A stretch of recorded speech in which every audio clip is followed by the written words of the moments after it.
Diet में थोड़ा सा नमक दूंगी क्योंकि बीपी लो की प्रॉब्लम चल रही है 2-3 दिन से। राधे राधे आप सभी को, कैसे हो आप सभी? राधे राधे। तो आज दूसरे ब्लॉग की शुरुआत हो चुकी है। तो कल वाला ब्लॉग आपको कैसा लगा कमेंट करके बता दिया करो भाई, देख तो लेते हो पर कमेंट नहीं करते हो। और हाँ, आज एक और एक गुड न्यूज़, आज हमारे चैनल पर उषा प्रीति फैमिली ब्लॉग्स पर 1000 सब्सक्राइबर कंप्लीट हो गए हैं।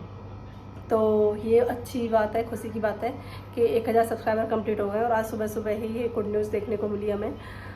थैंक यू सो मच आप सभी को जो भी हमें सपोर्ट करते हैं, जो उन्होंने हमें सब्सक्राइब किया हुआ है और हमारी वीडियोस देखते हैं। थैंक यू सो मच आप सबके लिए, बहुत बहुत धन्यवाद।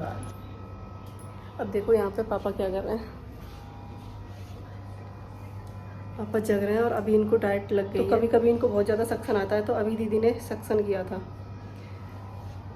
बहुत ज़्यादा, मतलब यहाँ वो होती है टिकोस्टमी लगी रहती है, उससे आसानी से हो जाता है, पर यहाँ अंदर मुंह में से पाइप डाल कर करते हैं तो बहुत ज़्यादा डिफ़िकल्ट होता है और बहुत ज़्यादा ऐसा लगता है बहुत परेशानी होती होगी शायद इनको। पर एक बार कफ निकल जाता है तो इजी हो जाता है, फिर अच्छे से सांस ले पाते हैं, वरना कफ होता है तो सांस नहीं ले पाते अच्छे से।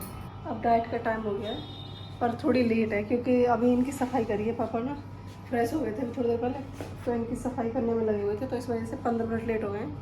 अब दवाई दूँगी, दवाई नहीं सॉरी डाइट दूँगी। डाइट में थोड़ा सा नमक दूँगी क्योंकि बीपी लो की प्रॉब्लम चल रही है 2-3 दिन से। नमक एक्स्ट्रा में रखते हैं यहाँ पे क्योंकि कभी भी ज़रूरत पड़ सकती है।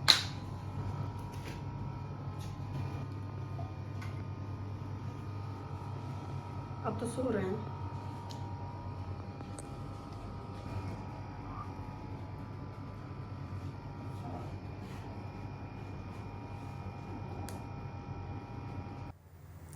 अब बज रहा है दोपहर का 2 बज रहे हैं, तो मैंने यहाँ पे यूरोबे को खाली कर रही हूँ मैं, क्योंकि इसको टाइम टाइम पे खाली करना होता है, ये दिन में या 2 या 3 बार तो खाली करना होता है। और यहाँ पे पापा जी करवट से सो रहे हैं, साथ में बच्चों का भी ध्यान रखना पड़ता है। यहाँ पे इसको हॉलीडे होमवर्क मिला था, मैं इसको कंप्लीट करा रही हूँ। और पापा भी आज बहुत परेशान हो रहे थे अपने कफ़ की वजह से, यहाँ बीच बीच में सक्शन करना पड़ रहा था। दीदी ने कम से कम 3 या 4 बार तो कर दिया था। मुझे सक्शन करना नहीं आता, मुझे डर लगता है, दीदी कर लेती हैं। और दीदी ने यहाँ पे सक्शन कर रही हैं।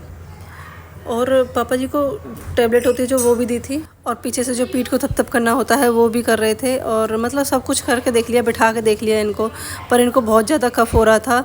और फिर इनको लास्ट में टैबलेट भी दे दी थी, फिर लास्ट में इनको नेबुलाइजर लगाना पड़ा था, इस वजह से ये थोड़ा बहुत सो गए थे, वरना पूरे दिन में सोए ही नहीं थे। और पीछे से थोड़ी बहुत आवाज़ आ रही है बच्चों की, उसको थोड़ा इग्नोर करना।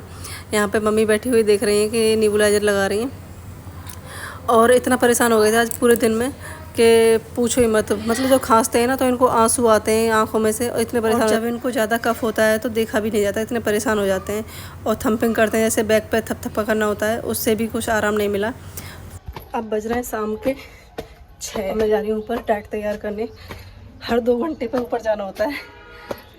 और अब 6 बजे दाल और रोटी दीदी बना के गई, दाल और रोटी। अब मैं उनको पीस के रेडी करके नीचे लेके जाऊँगी।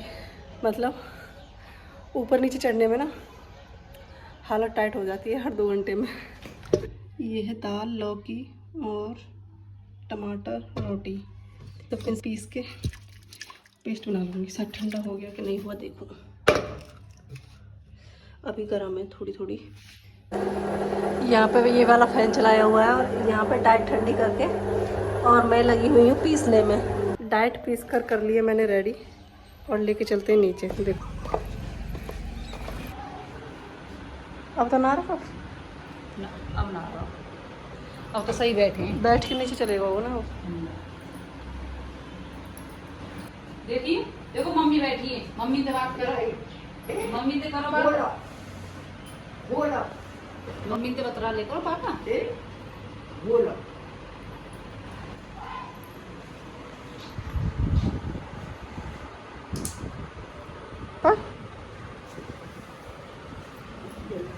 अब ये डाइट के लेंगे पापा भी। चुन्नू की हेल्प ले लो, चुन्नू की हेल्प। जाना चिराग खा जाएगा वो।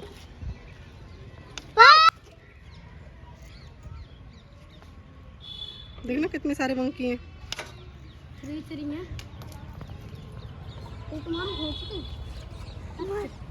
आ रहा पीछे रहो, चुन्नू किसी के लग जाएगी। गए, अब जाने दो उनको। पता वो कौन है? एक मम्मा, एक पापा और एक उनका छोटा बेबी रोमी जैसा। क्या है वो? सबसे बड़ा पापा। बड़ा पापा। फिर मम्मा, फिर मैं, फिर देखना दीदी, सन कितना, देखना सन कितना अच्छा लग रहा है। दूध पिया है, मुंह तो पोंछ लो भाई, देखना मूंछें बनी हुई तुमकी। मम्मा हाँ, जो सबसे छोटा है ना, पिल्ली जैसा। जो ये नीम का पेड़ दिख रहा है ना, यही हमका वो है घेर है ना, यहीं पे तो हमकी भैंस रहती है। तो नीम का पेड़ दिखता है। कितने घर बीच में है? 1 2 3 4 घर छोड़ के फिर हमका घेर है वहाँ पे। वो छोड़ के टूट गई है यहाँ से। इधर देखो।